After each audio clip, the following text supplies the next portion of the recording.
DC আপনি আমাদেরকে বিষ আনে দেন, আমরা বিষ খেতে রাজি।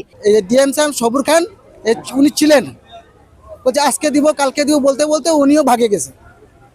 বকেয়া বেতন রয়েছে 20 সপ্তাহ। এই যে চা যেটা শ্রমিক আমরা শ্রম করে যেটা উপার্জন করি, এটা তো একটা উপার্জন, এটা বন্ধ হওয়ার কারণটা কি এটা আমরা জানতে চাই।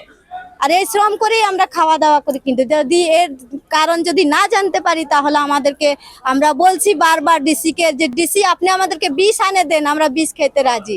আমাদেরকে গুলি করেন, আমরা গুলি খেতে রাজি। আমাদেরকে বোমা মারেন, আমরা বোমা খেতে রাজি, কারণ আমাদের বেঁচে থাকার মতন আর কোনো সম্ভব নেই। আর 20 সপ্তাহ বেতন বন্ধ, তাছাড়া মালিকও এই দেশে নাই, মালিক তো বিদেশে ভাগছে।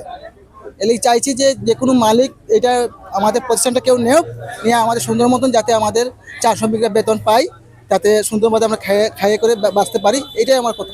বেতনটা মালিক আগেই থেকেই বন্ধ করে রাখছিল। আর এই ডিএম সাহেব সবুর খান উনি ছিলেন, বলছে আজকে দিব কালকে দিব বলতে বলতে উনিও ভাগে গেছে। ভাগার পরে এখন কেউই নেই, চা শ্রমিকের পাশে কেউ নেই, তার মালিকও নেই, কেউ নেই এখন বর্তমানে। আমাদের দাবিটা এটা, আমাদের যা 20 সপ্তাহের বেতন আটকে আছে, এই আমাদের টাকা দিয়ে দেও, আর যে কোনো মালিকে এই প্রতিষ্ঠানটা চালাক, এটাই আমাদের দাবি।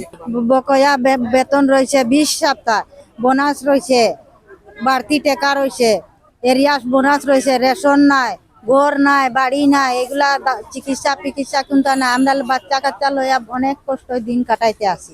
এই যে তো পরিবার লইয়া, এই যে আমরা কষ্ট করতে আসি, মাটি বইতে আসি, পাথর বইতে আসি, বইয়া তো রোদে ধুপে যায় কাজ করিয়া তো 4টা আনলাম, তো ভাত খাইরাম বাচ্চা কাচ্চা লইয়া, 4টা ডাইল ভাত খাইরাম।